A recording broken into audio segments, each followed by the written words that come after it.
Hello and welcome to the Ernest Faison Show. I'm your host, Ernest Faison. I am very, very excited because I have two folks who I respect. I have Gretchen and I have Bill. And they are from the where, ladies and gentlemen? The Salvation Army. The one and only Salvation Army. Right. Welcome to the program. Thank you. For a minute there, like I was telling you off camera, there was possibilities that this thing wouldn't happen. But I was doing due diligence, and look what we have here. It's all gonna work out. Absolutely. It all works out. Gretchen, I'm gonna start with you. What drew you to the Salvation Army and doing this life work that you have been doing for X amount of years? You didn't tell me you were gonna make me cry. You didn't see. When my mom was a little girl, she was raised in an alcoholic family, an abusive dad. And at one point in her life, he lost his driving license. And he had to move from the country into the city so he could be on the public transportation to get to work. Okay. The summer that they moved is the summer the Salvation Army started a ministry. In those projects where my mom had moved. She was 10 years old. What projects were they? This is the Atlanta Clark Howell projects in Atlanta. In Atlanta. Mm-hmm. Okay. So the Salvation Army was there every afternoon. And they did programs for children, programs for moms and dads, and they did church because the Salvation Army is a church. They did church on Sunday and choir. And my mom learned about Jesus. And she said they were the most beautiful people she'd ever seen. And she wanted to be just like these Salvation Army people. So she grew up and became a Salvation Army officer and served her entire life, actually in this very same ministry that I'm doing now. So it was just part of what I grew up with, and I just knew this is what I was supposed to be doing. Outstanding. That's And great. Mr. Bill Jarret. By the way, ladies and gentlemen, you're watching the Ernest Faison Show. I'm your host, Ernest Faison. I am edifying a lifetime, beautiful love affair with the Salvation Army. And I also have Mr. Bill Jarret here. Mr. Jarret is getting ready to retire. Thank you very much. First of all, I want to say kudos to you. You've seen a lot of things. 24 years, you told me? 24 years. Why don't you expound upon your journey with the Salvation Army? Well, I started in December 5th, 1994. I came right from a detox to the Salvation Army. I was in detox at Benjamin Rush in Cranston, and they were getting ready to let me go. And I thought I was going to die, so I asked the guy in the bed next to me, where should I go? And he said, go to the Salvation Army. I said, that sounds like a good plan. So I decided to go there. Had no idea what it was about. I just went there. When I got there, they told me, explained the program to me. They said, you can change your life if you just stick and stay. So I came with the idea I would be there until the weather thawed out and I'd leave. And for some strange reason, I've been there for 24 years. And your capacity, Mr. Jarret, is the fact that you are a counselor, is that correct? Or what would you consider yourself to be? Yeah, I'm the head mentor, counselor. A mentor, father, grandfather, I'm disciplinarian, yeah, whatever you need me to be. He's a utility man. Ladies and gentlemen, you're watching the Ernest Faison Show. We have the Swiss Army knife, Mr. Bill Jarret here. Yeah. He does it all, jack of all trades, master of some. Some. Yeah. You know, I know the master, I'm not the master. Well said. Look at it. Well said, Bill. Well, we're going to go down south on your way. Yeah, well, listen, there's tool in the box for all the nuts that come in the program. So I got a box full of tools that I use on whatever I need. Okay. Right, that's why affectionately known as the Swiss Army knife. Yeah. So the Salvation Army has been around since 1865. I understand a gentleman, what is the significance of this name I'm going to throw at you? William Booth. William Booth, he's the Salvation Army founder. He was a Methodist minister, and at that time in the 1800s in England, the slums were just taking over the city, and the church people were moved in their heart to reach out to the poor and knew they wouldn't fit in the Church of England. They didn't feel comfortable there, so many Christian people were going to them, going into the streets. The Salvation Army started on Sundays. They would rent the pubs because they weren't open on Sundays, and people were certainly used to going to the bars, so they would come on Sunday. They took the bar tunes and put godly words to them so people could sing the songs because they didn't know the church songs. So they put redemptive words to these bar songs and people were singing the tunes they knew, but with lyrics about God changing your life and coming to Christ and knowing that you had a future with God. So pretty soon it just kind of grew into this agency we have today, but rooted in the love of God, rooted in the ministry to reach people. But if you're going to reach people for God, you just can't say God loves you. You just show them God loves you. And that's why we do the rehabilitation center, so we can reach people. The message is God loves you, but the ministry is, we're going to show you he loves you. Absolutely. So it's powerful. You are watching the Ernest Faison Show. Hello, hello. I'm excited. I got a shine on my face because so many times we're edifying the wrong things, sports, gambling, whatever it is. We're here to uplift the good Lord. And the fact that the Salvation Army has been a refuge for so many people, opioid addiction, alcohol, you name it. And, oh, by the way, it's not just a place, because I know a lot of you in the sound of my voice think it's just a place where you can go and get a picture or some pots and pans or whatever, or this suit, in this case, like this suit. I got this suit, Salvation Army. It is a Giorgio Armani $1,000 suit. Did I pay that? No. So I had to get that in there. So, no, please. So my point is that the Salvation Army, a lot of you folks think it's just to go buy things. Buy my son a bike, get a trampoline, some baseball equipment. The true mission statement is to help people. Yeah, we give people a hand up, not a handout. A hand up. What we do is, a lot of people want to give people a fish. We teach people how to fish. Yes. Okay, so I love it. We're about restoring people to the state they're supposed to be in. So we teach them, we run a work therapy program. What you do is, the sooner you start working, the better you feel about yourself, the more you can earn and become a productive member of society. And we get right into that right away. It's not a lot of time to be playing around. We wasted a lot of time with drugs and alcohol. Now it's time to be productive. Right. So we that was well right said. from the beginning. And you actually have in-house beds, housing for people? Is Yes, that right? we do. You feed the people? Yes, we do. Can you explain upon that? How does that work? We run a residential. Residential.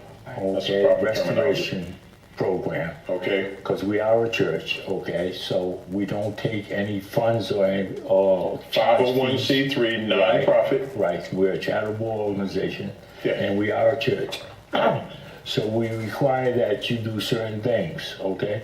And one of them is, it's a work therapy program, okay? You cannot think your way out of something you acted your way into. So the sooner we get you back into society, of working 8 hours a day, being productive, you become a better citizen. Yes. We teach you values, the value of work, the value of self-respect, the value of self-esteem.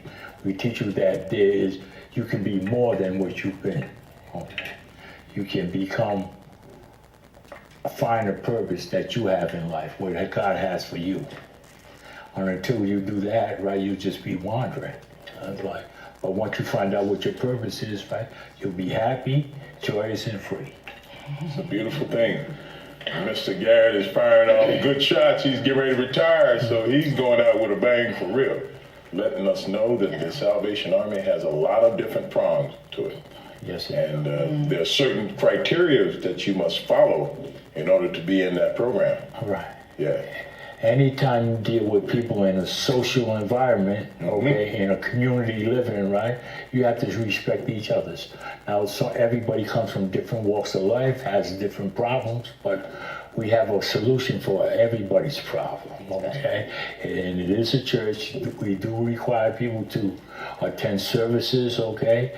You don't have to believe what we believe, but you do have to attend certain things. There's discipline that has to go on in order to create the chaos. Yes. You need discipline, you need order, you need right thinking.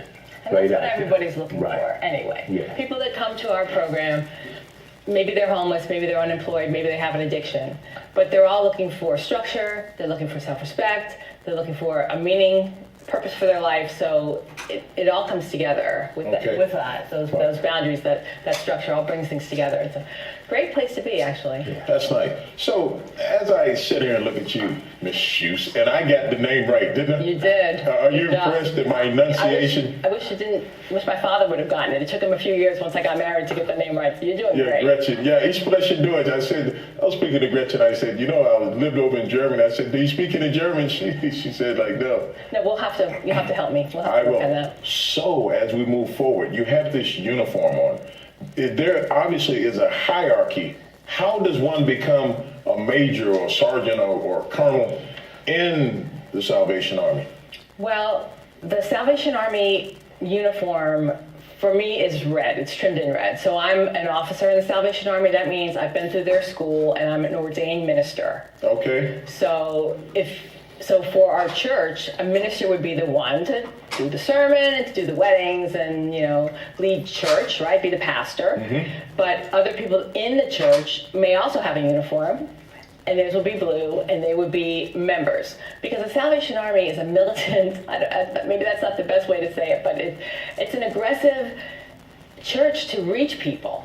So, especially in the old days, they wanted society to recognize them and know who they were and realize that we are aware that life is hard and there are forces against you, and we are going to help you fight to have the life you should have. So it was very militant. We're going to fight for what's right. We're going to fight for you and fight for God and steal people back from the evil things they were involved with and restore them and help them know they can have a future. So it was very, aggressive in how they put themselves out there. So the uniform really fit. That's interesting. Yeah. Now, specifically, I'm going to hone in, kind of compartmentalize this. How does one become a major, though? Because I was in the military and I understand about insignias and Pretty much at this point, they just haven't fired me yet. That's all. It's mostly that they haven't been patient with me. Bill, you roll your eyes there, Bill? No, because it's like any organization, right? Yes. You start out with soldiers because this is truly a battlefield for souls. That's nice. I like where you're going.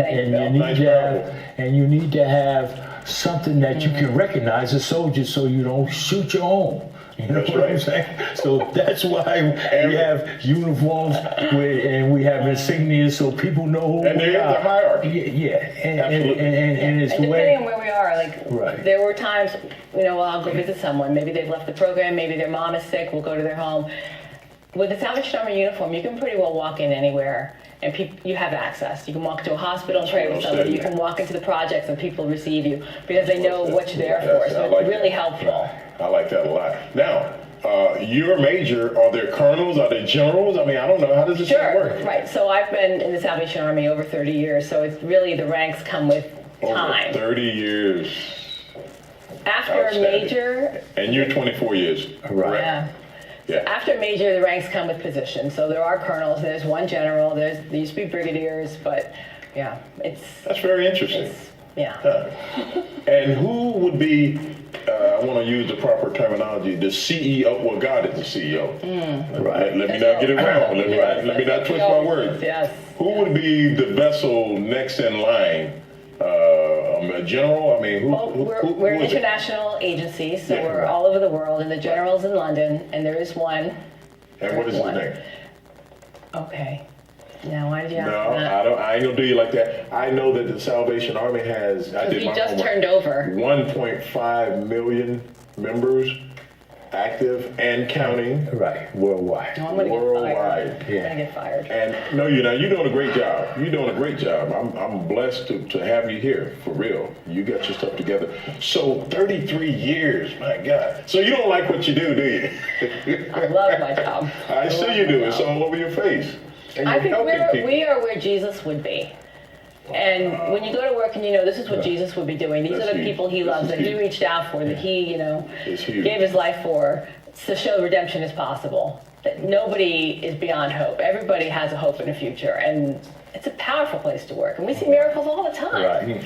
In this day and time where you got actors and everybody trying to edify themselves, the me generation and the social media, it is just a breath of fresh air, I keep telling you, to talk to somebody like you two who have given a life service to help your mankind.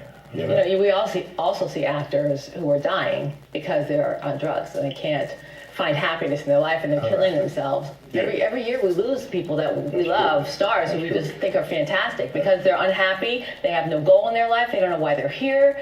They come to, I feel like you guys need to come. Y'all need to come to our program. That's true. So you can learn who you are, what you have to offer the world. That's right. That's a perfect segue because this is Black History Month, and I was watching a special on Sammy Davis Jr. I saw the same one. Oh. Wasn't he amazing? I'm trying to let you know, I dropped a few tears, man. All the things that he had to go through. Yeah. And Nat King Cole, who was the first African American actually on his own TV show. And it's because of these people pioneering, it's why I'm able to sit here right now. So I'm humbled. But that Sammy Davis Jr. thing, man, So and going into Judaism and how he wasn't accepted, and then he finally, the light bulb came on, after he got away from the Rat Pack and Frank Sinatra and all them, and found out he's trying to, do something for the greater good of mankind, a la Marching in Selma with Dr. King.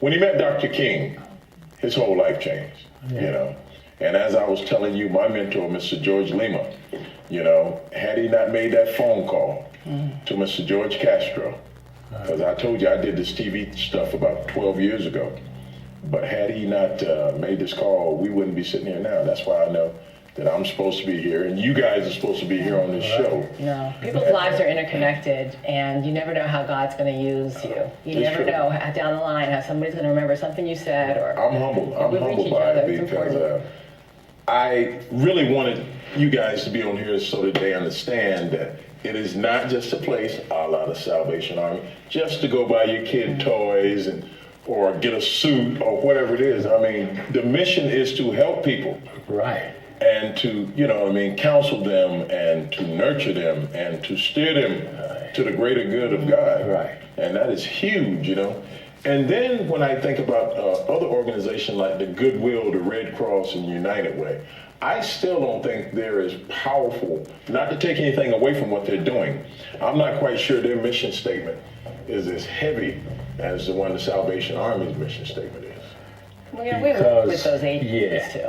We're glad they're. Right. I'm not bad about the everybody has a place. Right. Yes. And this is our place, and we just need to be faithful. Right. And a lot of things you're talking about are social agencies. Yeah. They have a lot of social agencies. Social. Right. Yeah. We're this about is rooted. soul. Yeah, this is soul winning. We're about winning souls, That's for the kingdom. Well, this is, I'll just say it like this, and nothing against them. There's JV, and then there's varsity. Right. The big boys. Right. And we got the big boys on the show today. Well, I have. God willing. You're watching the Ernest Faison show. I'm so excited. I'm humbled to have these two people on. There's Gretchen and there's Bill. Bill is getting ready to retire. And, you have to stop saying that. I'm in complete denial that we're losing Bill Jarret. I just cannot let him go. Bill will come back through though, right, Bill? You're showing your face back in place.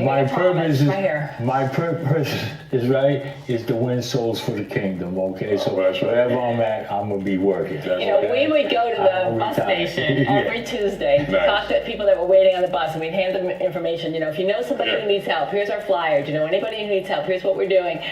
And we couldn't get 5 feet without someone yelling, Bill! Everybody knows Bill. He's been doing this for so long. You're a rock star. He is. I was born and raised in Providence, Rhode Island. I played high school basketball. I went to Johnson and Wales. I was an All-American basketball player. Okay. So my You know Mr. family's Johnny Brittle? Yeah. Of course. Okay. And my family's from Rhode Island. They've been here their whole lives. My grandmother was the first lady to graduate get her GED when she was 65. Okay, so and my mother was the first favorite outstanding lineage here. Oh yeah, on here. Definitely. We've been here for a long time. Been, as we say, for a minute. Yeah, for sure. This is a blessing, and I like the fact that I want to switch gears now. So now we have John Q. Public, who comes and frequents this beautiful place called the Salvation Army, and they donate things so they can write stuff off. Is that right? They So can, I'm kind of shifting gears here now, you see? I mean, there are layers. Donations, We talked yeah. about the number one layer, which Yeah. is, the Almighty. But people can donate and they can write stuff off. Is that right? Sure. Right. Yeah, where it's a charitable donation Charitable donation. that works not only for the thrift stores, but we run over 30 rehabilitation centers in the territory. Oh. That is financed by the donations that people make, because we don't take fees from the government or anybody else. Non-profit, 501c3. That's right. But even beyond that, we don't charge fees or services. We don't take insurance.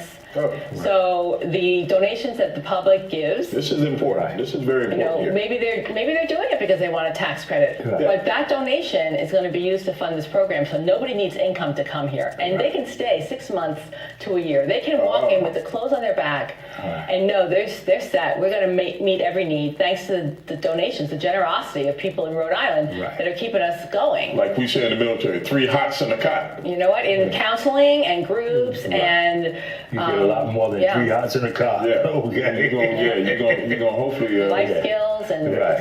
a life change. It's amazing. When I think of what we do, I don't know how we do it. It's really, besides God, obviously, but it's just such He's a got powerful. his hand on it, so if he puts his hand on it, anything is possible. It impacts every area of people's lives. So when they come back after they've graduated, they come back with their fiance, or they come back with their wife and their kids, and we can't even believe we had a part in that. It's just so miraculous. And then I think about the Salvation Army flag, and the red is for the blood of Jesus, and the yellow. And I was looking at all these fascinating things. So that flag has a lot of very, very powerful meaning. And they would take the flag. In the old days, because we're an army, right? So you have your flag as you march out, right? That's what people forget And about here. they would go This is into the huge. streets Yeah. and they would Like I have told the you, flag. people go there just to buy stuff for their kids or get spoons and forks or whatever they do. You know what I mean? You were giving them. I told you we get into it, the meat of it. I want people to know the significance of the Salvation Army. This is huge. Right. And Yeah. we're just one part of it. Right. Wow. We're a small part of it. Okay, there's so much more that's involved with the cause. They run after-school programs, adult programs, teenage programs, young adult programs. Something for everyone. Yeah, that's right. By the way, Gretchen, Todd from Warwick, the bin attendant, you know Yes, exactly who I he know is. him. Well, I want to let you know, I saved the best for last. Wait for it. Todd. I guess God worked through Todd because I told him I'm always looking for good shows. You're watching Ernest Faison show. I have Gretchen, I have Bill. We're edifying the Salvation Army. They've been around for a long time, since 1865. Todd, my buddy, we talk about going skiing all the time. So he's like, Ernest, I got some pretty good people that I want you to meet and this and that.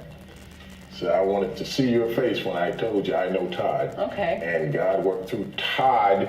Todd wrote down on a piece of paper your name, who was the big boss, Schuse. And that, my friend, is how I was able to get plugged in to go to Pittman Street and to look you up because of Todd. Well, we won't say what his last name is because our program's confidential. But Right. when he came through the program, we take an intake picture every time someone shows up, and it's in their file with their first day. He looked like he was going to die. Wow. Addiction had ruined his life. And See, I didn't know this. It was bad. You would not recognize him now if you saw that Oh, picture. Todd is But beaming. after a year, he actually got a job with the Salvation Army.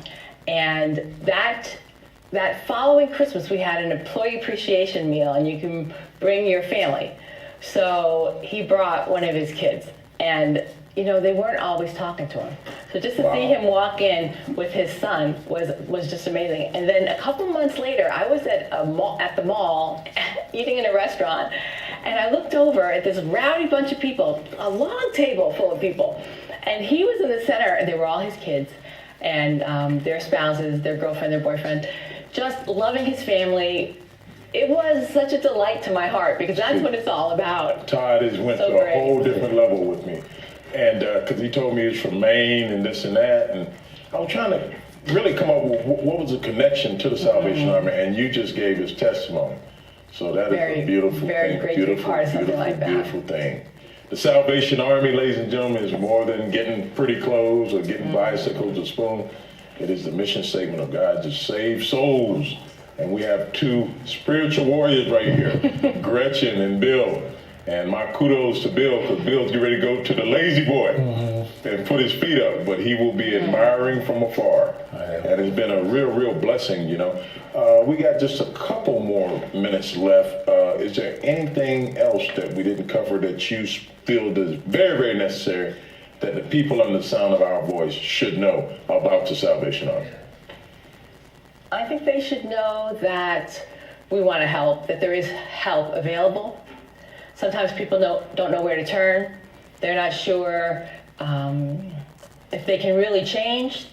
They can change. That son, that daughter, the concerned mom, that concerned wife, they should call our intake office. Now, what I love about our phone number, it's really easy to remember because people associate the Salvation Army with the trucks that pick up donations. So it's 1-800-SA-TRUCK. So you can remember that. So 1-800-SA-TRUCK. Right. So, people can call and find out information about the program. And because there's no fees charged, if someone is able to, if they're not severely limited in what they can do physically, if they can do the stairs, because we have a 3-floor building, and it's an old building, so we don't have an elevator. But if they're able to be physically active enough to do this program, we want to meet people's needs. We're just hoping that we can be used in I their could life. talk to you guys all day and all night because we are talking about something that's been very, very beautiful. And I'm a Dallas Cowboy fan, and Ezekiel Elliott, when he jumped into that Salvation Army Bowl there on national TV, and then A giant kettle. and then he put some money. I thought that was the greatest thing. That was a beautiful thing. You guys have been a blessing here. I'm so glad that we were able to jump through this hoop. God put this thing together. You have been watching the Ernest Faison Show. I am your host, Ernest Faison. I will try to do better next time, but it's going to be hard to top this one here. Take care of yourself. God bless. God bless. Bless you, Ernest. God bless.